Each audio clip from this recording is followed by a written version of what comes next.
Oi, tudo bem? Eu sou o Creteu e essa é mais uma aula do curso GNU Linux com Debian, aqui do professor Creteu. A aula de hoje é sobre FHS, o padrão de hierarquia do sistema de arquivos, ou em inglês, File System Hierarchy Standard. Eu vou falar sobre as origens desse padrão, vou deixar aqui algumas referências para você poder se aprofundar no estudo, vou dar uma ideia geral, falando dos principais diretórios, o que é que tem dentro deles.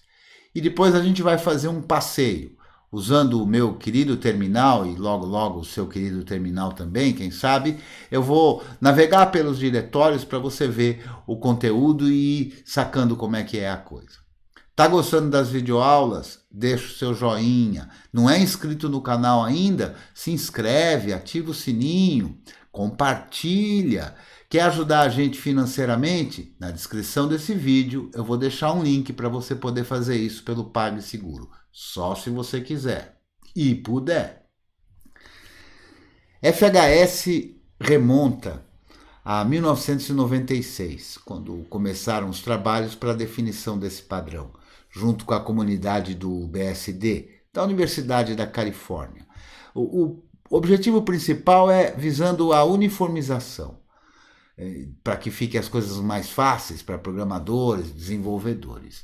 O padrão hoje é mantido pela Fundação Linux, ou Linux Foundation, e é adotado pela maior parte das distribuições GNU Linux, umas um pouco mais, outras um pouco menos, algumas com algumas peculiaridades e tal. Um fato curioso é a distribuição GoboLinux, que não usa esse padrão e tem um padrão completamente diferente. Eu recomendo você dar uma pesquisada também. Como referência é o seguinte, a versão atual do padrão é a versão 3.0, que é de junho de 2015. Eu vou deixar aqui na descrição do vídeo o link para você ver o padrão mesmo todo. Não é tão longo assim, acho que vale a pena a leitura. Eu vou deixar também um link do Debian sobre o FHS, que tem algumas peculiaridades específicas do Debian. A ideia geral é facilitar a vida, né, de programadores, administradores, para saberem onde estão as coisas, ou no caso dos programadores, saberem onde colocar as coisas. Para quem está acostumado com Windows, e eu costumo brincar com essa sigla WWOL, que seria Windows Way of Life, ou o jeito Windows das coisas, né? Como no Windows não tem colaboração, tem muita competição, cada programa acaba fazendo as coisas do seu próprio jeito, né? Então, embora boa parte dos programas use aquele diretório C2 /arquivos e o nome do programa, lá dentro disso, cada programador escolhe um jeito para colocar as informações nos lugares e nos jeitos que eles definiram, né? Então, você acaba tendo que aprender toda vez, para cada programa, uma forma diferente. Nos sistemas operacionais Unix-like que usam o padrão FHS, cada coisa tem um lugar definido. Então fica mais fácil para quem vai desenvolver, porque já sabe onde vai colocar. Fica mais fácil para quem administra, ou quem vai administrar, porque já sabe onde vai encontrar as coisas. Então isso fica muito simples, na ideia que você já conhece da simplicidade do Unix, né? Vamos ver aí. Principais diretórios. O primeiro deles, que a gente chama de barra ou raiz e representa pela barra, né, é o diretório barra. Todos os outros diretórios, quaisquer diretórios, são subdiretórios desse diretório. Por exemplo, o diretório que a gente chama de barra proc. Barra proc é o quê? É um diretório chamado proc, que é filho do diretório barra, ou que é subdiretório do diretório barra. Então a gente, quando vai falar dele, fala, o diretório barra proc. O que é que tem dentro dele? Dentro dele tem as informações dos processos que estão em execução. É curioso, porque se você pegar o HD de uma instalação GNU Linux e levar para uma outra máquina e olhar o conteúdo, você vai ver que dentro do diretório barra proc não tem nada, porque as coisas só existem lá virtualmente, quando o sistema está rodando. No nosso passeio vai ficar mais claro isso. Tem um diretório chamado barra dev. O diretório barra dev, lembra da outra aula que eu falei que todo dispositivo tem uma representação como um arquivo? Então, no diretório barra dev estão lá os arquivos que representam os dispositivos. O diretório /boot é o diretório onde estão as coisas do boot. Então está lá o kernel, está lá o init.rd, estão lá as informações do GRUB, arquivo de configuração do GRUB, estão lá os binários do GRUB, os módulos do GRUB, tudo que diz respeito ao boot está nesse /boot. Os programas estão separados em vários diretórios. Por exemplo, o /bin tem os binários que são essenciais para o sistema. O /sbin tem binários essenciais, mas para a administração do sistema. O /lib tem as bibliotecas de funções que são usadas por esses programas que estão no /bin e no /sbin. Existe um diretório específico para configurações, é o /etc. Então, nesse diretório, todos os programas colocam as suas configurações ali. Não as configurações dos usuários particulares, mas as configurações dos programas. Para os programas maiores, que tem mais arquivos de configuração, tem um subdiretório para o programa dentro do /etc. O /media, ele serve para a gente montar na estrutura de diretórios o conteúdo de dispositivos removíveis, como pendrives, HDs externos e esse tipo de coisa. O /mnt também serve para montagem, mas para montagem que o administrador considere como temporária. Podem ser dispositivos de rede, podem ser também dispositivos removíveis, mas aqueles que são considerados temporários. O /root é, como eu costumo brincar, a casa da toda e poderosa rutinha, que é como eu chamo carinhosamente o usuário root. Então, o diretório /root é o diretório particular do usuário root. Os outros diretórios, os outros usuários têm diretórios dentro do /home. Então, aqui na minha máquina, que sou usuário Creteu, tem um diretório /home/Creteu, onde estão os meus documentos, minhas planilhas, meus PDFs, os vídeos que eu estou gravando aqui. Então, repare, /home/Creteu. O barra também é usado como a separação. Então, quando tem lá /home/Creteu, significa que é o diretório /home e o subdiretório Creteu. Então, /home/Creteu é o diretório Creteu, filho do diretório home, filho do diretório barra. Tá pegando o jeitão? O /tmp é um diretório usado pelos programas para colocar arquivos temporários. E em boa parte das distribuições, o conteúdo desse diretório é apagado quando a gente desliga o sistema.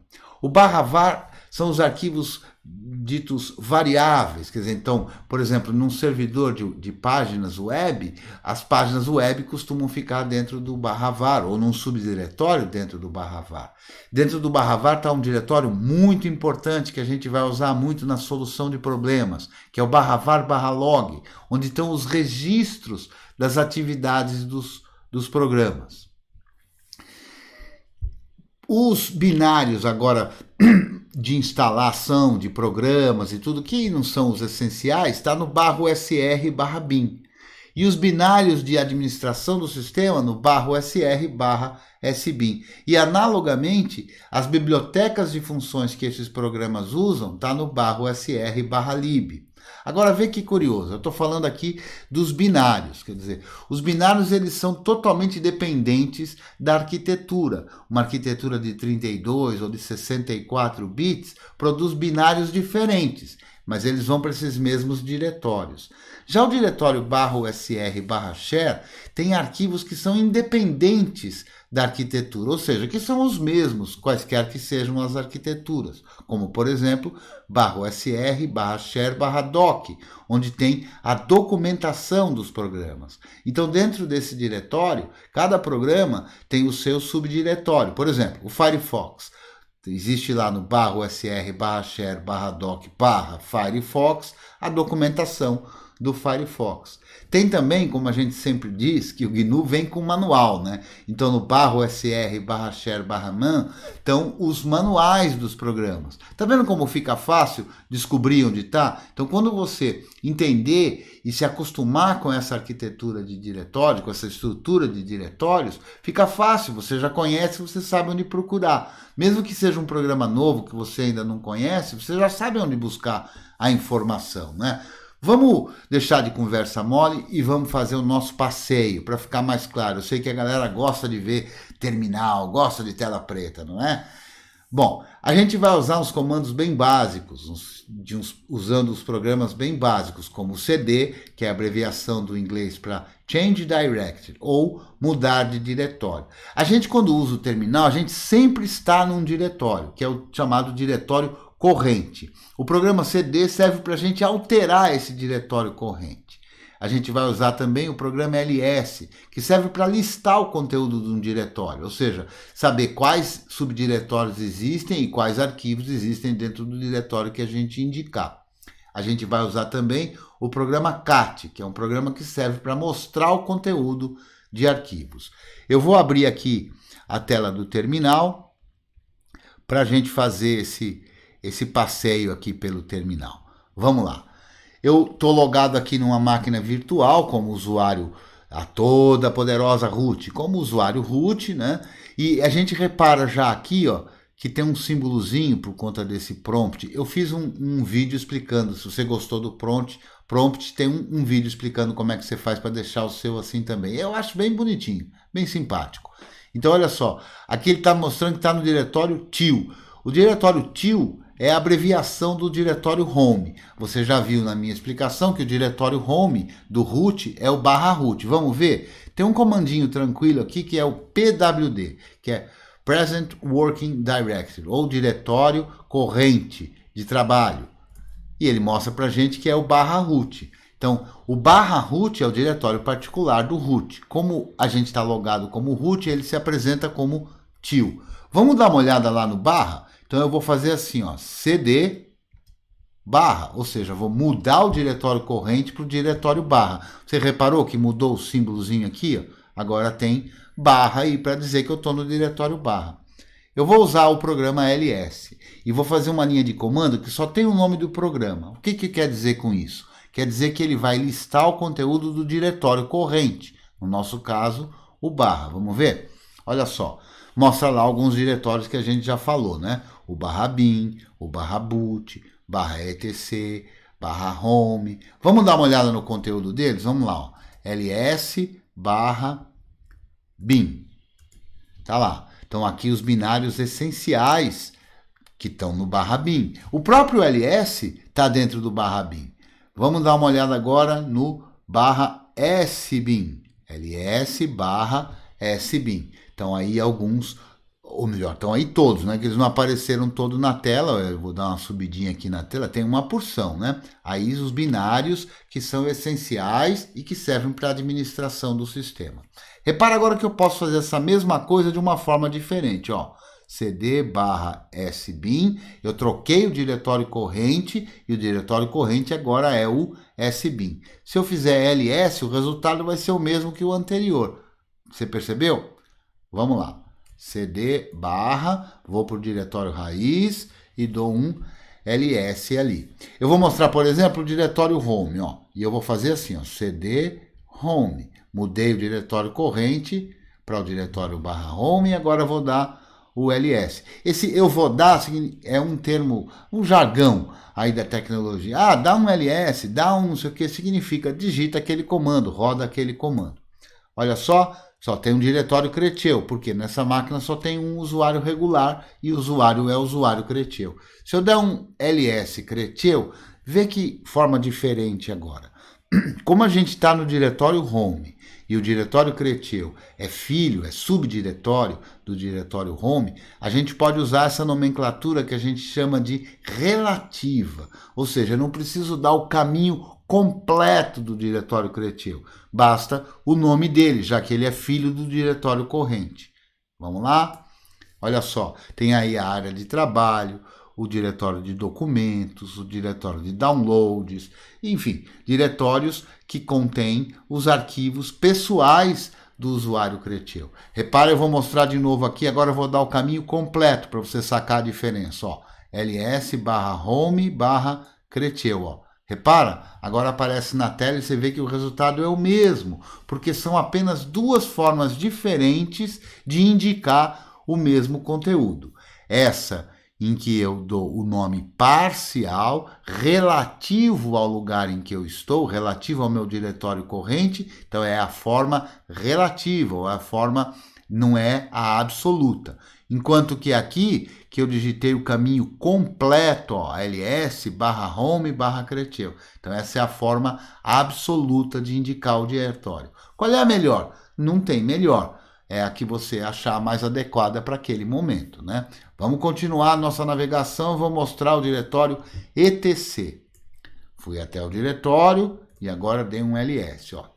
A gente vê nesse terminal colorido, né? Então a gente vê nesse azul mais escuro o que é diretório, nesse branquinho o que é um arquivo. E nesse azul mais clarinho aqui é uma outra coisa que a gente na próxima aula vai falar, que são os links. Então tem arquivo de configuração para tudo que é coisa aqui, ó. Por exemplo, ó, eu vou usar o comando cat agora para mostrar o conteúdo de um arquivo.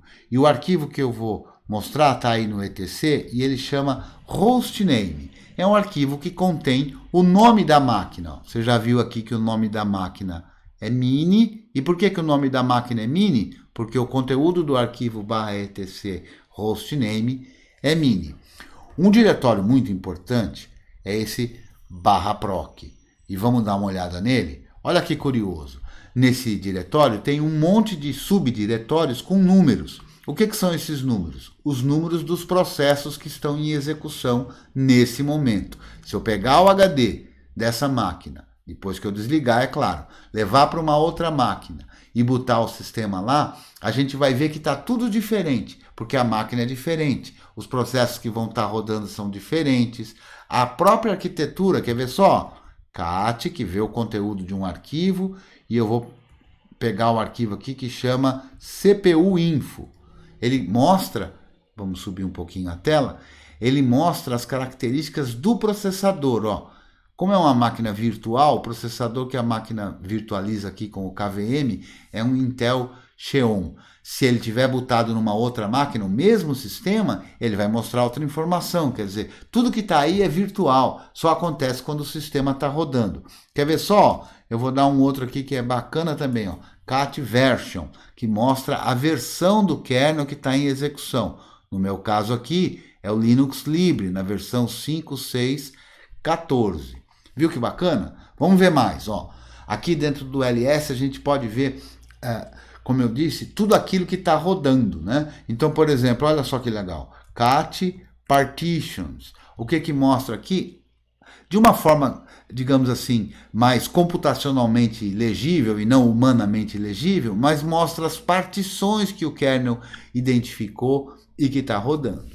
Tá sacando? Tá gostando do passeio? Vamos passear de novo, ó. cd barra e vou dar o ls outra vez. E vou mostrar aqui agora para vocês um diretório boot. Então vamos lá, ls barra boot. Vê que eu estou intercalando. Ora eu dou o caminho completo, ora eu dou o caminho relativo, que é para você também ir se habituando. Ó, no /boot a gente tem aqui o VM Linux, que eu já falei deles para vocês na outra aula, e é o que? O kernel. E o initrd, ó, tá aqui também dentro do /boot. Lembra na outra aula que eu falei dos módulos do Groovy, ó? Então aqui, agora eu vou usar a forma relativa, ó. ls. Não, aqui não dá para usar relativa, eu estou no raiz, /boot, /groovy, e como aqui é uma máquina de 64 bits, olha só, um monte de arquivo, alguma coisa mod. O que é isso? São os módulos do Groovy. Por exemplo, esse aqui, ó, ntfs.mod, é o módulo que permite o Groovy entender o sistema de arquivos NTFS. Tá sacando como é que é? Então tá bom. Eu vou fazer o seguinte, eu vou voltar lá para os nossos slides, que já demos um passeio para ele não ficar tão longo aí para você. Mas olha só. Haha, lembra da Cal? Tá aí. Piada nerd, hein? A Cal vai passar uma lição de causa. Tem uma causa e veio da Cal. Qual é essa lição? Navega. Usa aí o terminal e navega pelos diretórios. Assim você vai se habituando com essa nomenclatura, com esse jeitão absoluto e relativo de indicar os diretórios, tá? Se você quiser usar um gerenciador de arquivos gráficos, tudo bem, usa também. compara uma coisa com a outra, assim você vai vendo a facilidade ou a dificuldade de cada um. Anota suas dúvidas, hein? Nós temos lá o grupo. Compartilha lá no grupo as suas dúvidas e também as suas descobertas, né? Isso que é compartilhar conhecimento. Bom, a nossa próxima aula a gente vai começar a botar efetivamente a mão na massa, usando os comandos básicos. A gente já usou alguns aqui hoje, mas a gente vai dar mais detalhes desses comandos, parâmetros de como eles usam, para você ir se habituando no terminal e vai ficando à vontade com o sistema, né? Eu espero que você tenha gostado dessa aula, que se você ainda não for inscrito no canal, depois de assistir a aula, se inscreva, ativa o sininho, compartilha. E se você quiser nos ajudar financeiramente, eu vou deixar na descrição desse vídeo um link para você fazer isso com o PagSeguro. Tá com dúvida? Não deixa a dúvida para lá. Lembra, nós temos um grupo no Telegram, que é o t.me/curso GNU. Vem lá, vem dividir sua experiência com a gente. Eu espero que você tenha gostado, esteja apreciando o curso e venha sempre para as aulas. Um abraço e até a próxima!